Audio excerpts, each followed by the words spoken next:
estas definiciones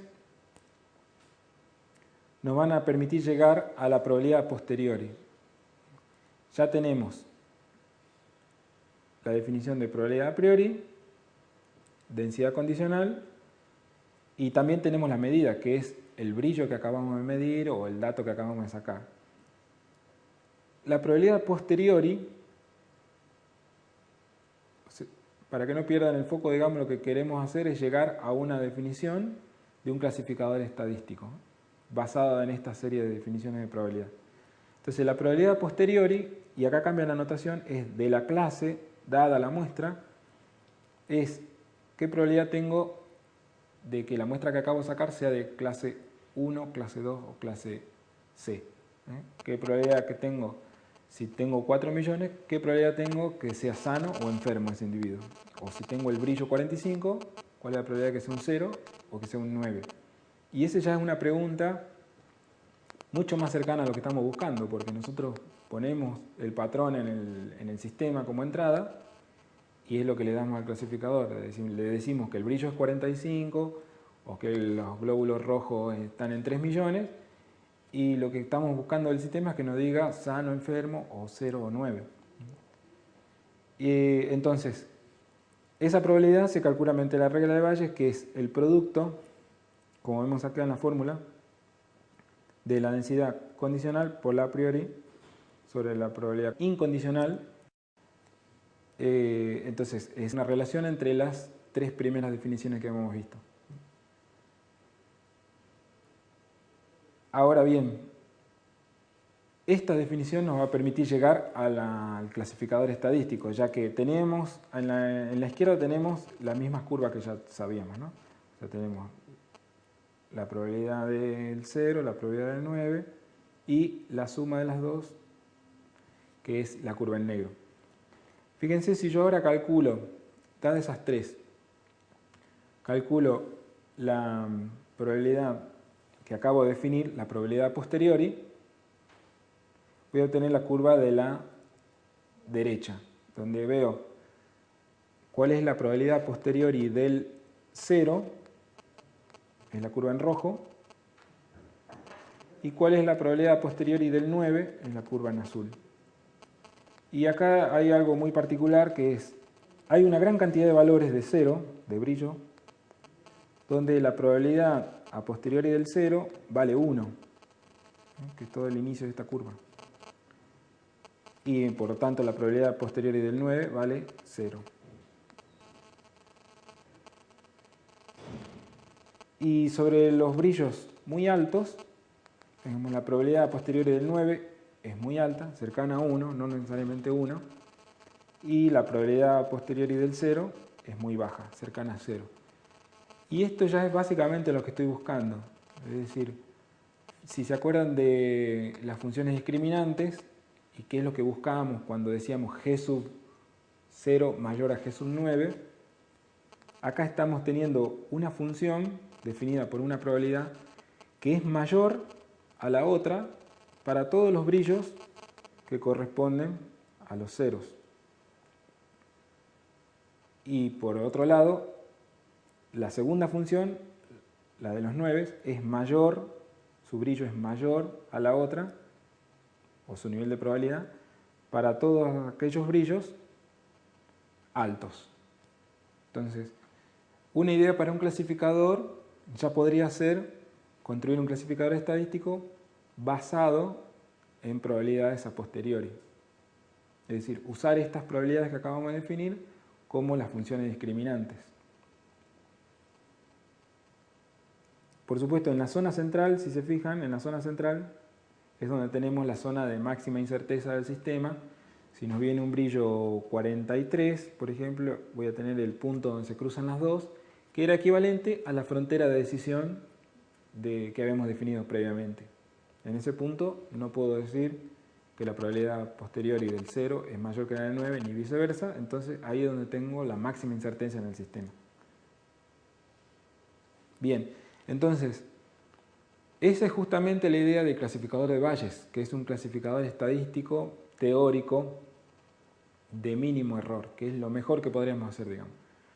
Que es construir un clasificador usando las probabilidades a posteriori como funciones discriminantes. Luego el máximo, que era ¿se acuerdan? El bloquecito de salida de ese clasificador, es simplemente la clase que maximiza esta expresión, la probabilidad a posteriori dada la muestra. Bien, y entonces el clasificador de Bayes es el que nos queda aquí definido, G sub i igual a la probabilidad a posteriori de la iésima clase. Luego es simplemente juntar las probabilidades posteriores de todas las clases y con eso conformamos el clasificador de Bayes, un clasificador bayesiano, etc. Acá hay algunas formulaciones equivalentes. Por ejemplo, ya que la probabilidad conjunta P de X es la misma para todas las clases, puedo sacarla de la expresión y obtener una expresión equivalente basada solamente en el numerador de la expresión anterior. Y luego, como hay un producto de probabilidades, puedo aplicar una función monótona creciente como el logaritmo para separarlo a esa expresión en una suma, lo cual va a facilitar después la expresión final de los clasificadores. Son todos equivalentes. Lo bueno de este clasificador es que su error es mínimo. O sea, mejor que este clasificador no podemos hacer, y para medir el error, digamos, hay que decir, como estamos viendo recién, 1 menos la máxima probabilidad posteriori. Es decir, si volvemos a la gráfica, supongamos que tengo un brillo de entrada 30. Para un brillo de entrada 30, ¿cuál es la probabilidad posterior del 0? 1. 1 menos el máximo de las dos, 1 menos 1, 0. O sea que la probabilidad de errarle cuando el brillo es 30 es 0. O sea, estoy totalmente seguro de que si el brillo es 20, 25, 30, 35, el dígito escrito va a ser un 0. ¿Cuál era la probabilidad de errarle? ¿Cuál es la probabilidad de error cuando el brillo es 40, por ejemplo? Entonces, en este caso tengo brillo de entrada 40, una probabilidad posterior es 0,8 y la otra es 0,2. ¿Okay? Entonces, una menos el máximo, 1 menos 0,8 va a ser 0,2. Ahí tengo ya un 20% de error cuando el brillo es 40. Ese mismo comportamiento entonces se puede calcular para todos los brillos de entrada y obtener su integral, que es la probabilidad de error de ese clasificador. ¿Cuál es la probabilidad de errarle para todos los brillos de entrada? Bien, entonces decimos que ese es el error mínimo teórico que puede lograr un clasificador. ¿Y cuáles los problemas que tenemos para calcular ese error? Porque si pudiéramos calcularlo, tendríamos solucionado ya el problema, ¿no? Pero, fíjense, la probabilidad a priori de la clase, decíamos, ¿cuál es la probabilidad de encontrar individuos sanos o individuos anémicos en una población? Puede ser que nunca conozcamos el valor exacto de esa probabilidad.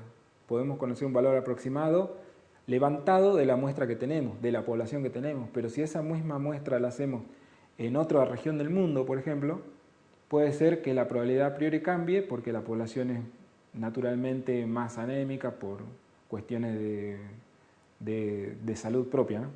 Entonces, esa probabilidad a priori, que antes la conocíamos muy simple como la razón entre las clases, ahora ya podemos desconocerla.